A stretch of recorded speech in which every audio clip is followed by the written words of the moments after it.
وہ اس کی عمر بڑھتی ہے، نہ اس کی عمر کم ہوتی ہے، نہ وہ جوان ہوتا ہے، نہ وہ بوڑھا ہوتا ہے، بلکہ وہ جیسا ہے ویسا ہی ہے، ہمیشہ سے ہے اور ہمیشہ رہے گا، کانسٹنٹ ہے، ہر چیز میں کانسٹنٹ ہے۔ وہی ہے قیوم، اس کو کہتے ہیں قیوم، قائم ہونا، حی القیوم، علام الغیوب ہے۔ اور وہ ساری غیب کی باتیں، وہ ساری باتیں جو پوشیدہ ہیں، جو چھپی ہوئی ہیں، جو کسی کو بھی نہیں پتا، جو کوئی بھی نہیں جانتا، اللہ جانتا ہے۔ چاہے وہ کائنات کے راز ہوں، چاہے وہ آخرت کے راز ہوں، چاہے وہ اس دنیا کے راز ہوں، چاہے وہ ہماری اپنی زندگی کے راز ہوں، ہر وہ بات جو میں نہیں جانتا وہ اللہ جانتا ہے، جو آپ نہیں جانتے وہ اللہ جانتا ہے، جو ہم سب مل کے نہیں جانتے وہ اللہ جانتا ہے۔ اور وہ ایسا غیب کا جاننے والا ہے کہ وہ خود بھی غیب میں ہے، اور اس نے غیب کے وعدے ہم سے فرمائے ہیں، کیونکہ غیب کی باتوں کو وہ جانتا ہے، علام الغیوب ہے۔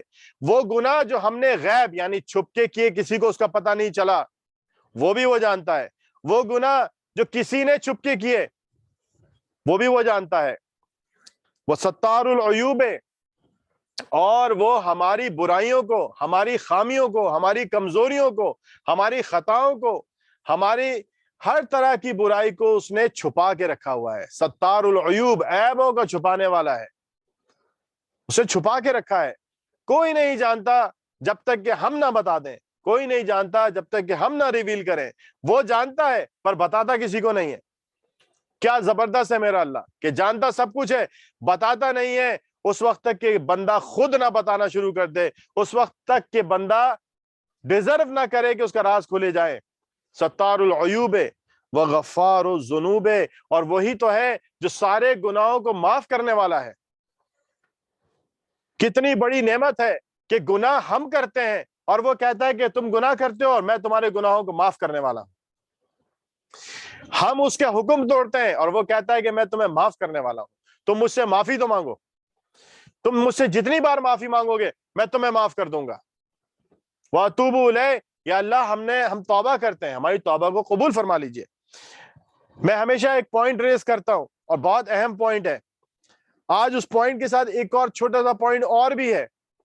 پہلی چیز تو یہ کہ جو ہم گناہ کرتے ہیں، مثال کے طور پر نماز نہیں پڑھی، ہم نے کسی کا نقصان نہیں کیا ہے، اپنا نقصان کیا ہے اور اللہ کو ناراض کیا ہے، لیکن گناہ کا کام ہے۔ روزہ نہیں رکھا، کسی کا نقصان نہیں کیا ہے، اپنا نقصان کیا ہے، اللہ کو ناراض کیا ہے۔ ہمارے پاس پیسہ تھا، ہم نے زکوٰۃ نہیں نکالی، لوگوں کا بھی نقصان کیا ہے، اپنا بھی نقصان کیا ہے اور اللہ کو بھی ناراض کیا ہے۔ یہ تو وہ گناہ ہے کہ اللہ سے معافی مانگیں، شاید اللہ ہمیں معاف کر دے، اور انشاءاللہ اللہ ہمیں معاف کر دے گا۔ کچھ گناہ ایسے ہیں، بلکہ کچھ نہیں، زیادہ تر گناہ ایسے ہیں جس میں اللہ کے بندوں کے ساتھ ہم نے معاملات کیے ہوتے ہیں۔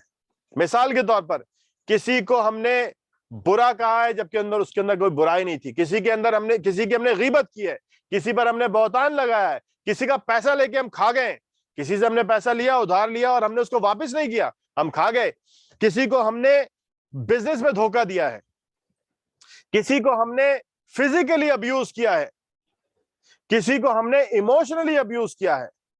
اور یہ جو ابیوز ہے، ایموشنل ابیوز، فزیکل ابیوز، یہ تو ہمارے گھروں میں روزمرہ ہوتا ہے۔ ہمارے لوگ آپس میں ایک دوسرے کے ساتھ یہ معاملات کر رہے ہوتے ہیں۔ اسی طریقے سے ہم نے کسی کو ہیومیلیٹ کیا ہے، کسی کا ہم نے کوئی اور نقصان کر دیا ہے۔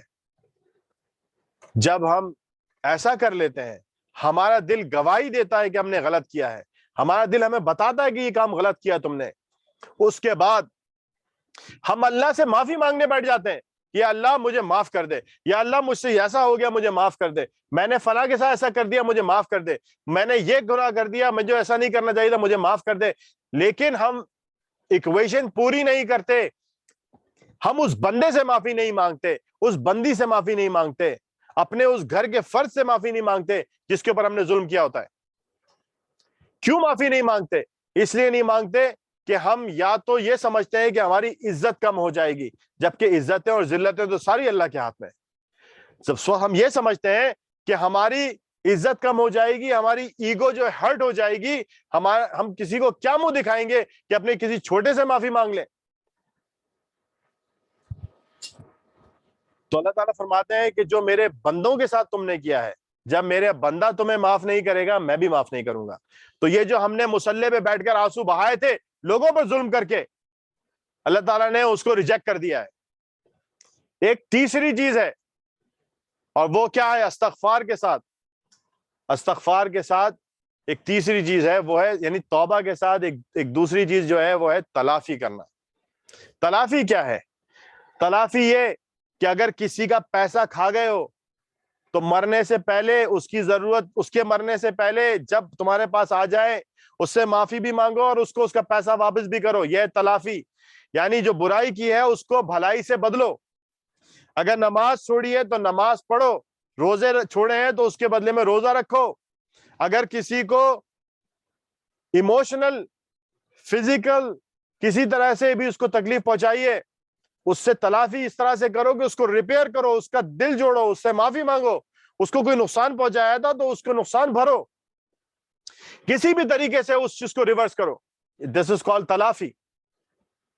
اور اگر ہم تلافی نہیں کریں گے اس دنیا میں تو پھر آگے آنے والی سٹیج میں کیا ہونے والا ہے؟ میں ایک سینیریو دیتا ہوں احادیث کے مطابق. احادیث موجود ہیں, آپ اور سب ہم پڑھتے ہیں, آپ نے سب نے پڑھ رکھی ہے کہ قیامت کے روز جب حشر لگے گا, حشر کے میدان میں ایک شخص ہوگا جس نے بڑی نیکیاں کی ہوں گی, پر اس نے کسی پر ظلم کیا ہوگا, کسی کو نقصان پہنچایا ہوگا, کسی کو ابیوز کیا ہوگا, کسی کو کسی طریقے سے تکلیف پہنچائی ہوگی.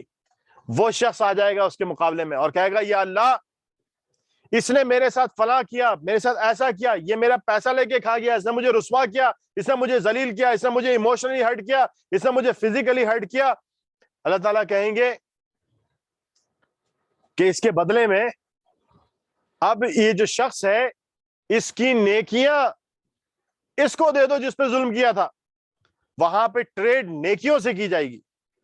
جو نیکیاں یہاں جمع کر رہے تھے وہاں ان کو دینی پڑ جائیں گی جن پہ ظلم کر رہے تھے دنیا میں. پھر اس کے بعد جب نیکیاں ختم ہو جائیں گی تو پھر اللہ فرمائیں گے کہ اب یہ جو الزام لگانے والے ہیں, جو مقدمہ لے کر آئے, جن پر اس نے جن کو نقصان پہنچایا تھا, اب انہوں نے جو گناہ کیے تھے, انہوں نے جو گناہ کر رکھے تھے وہ گناہ اٹھا کے اس پارسا بندے کی جھولی میں ڈالو. ایک طرف تو اپنی نیکیاں لوز کرے گا, دوسرا دوسروں کے گناہ بھی اپنے اوپر لے گا.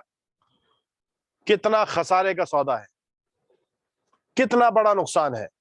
تو تلافی وہاں پر نیکیوں سے کی جائے گی, نیکیاں دی جائیں گی.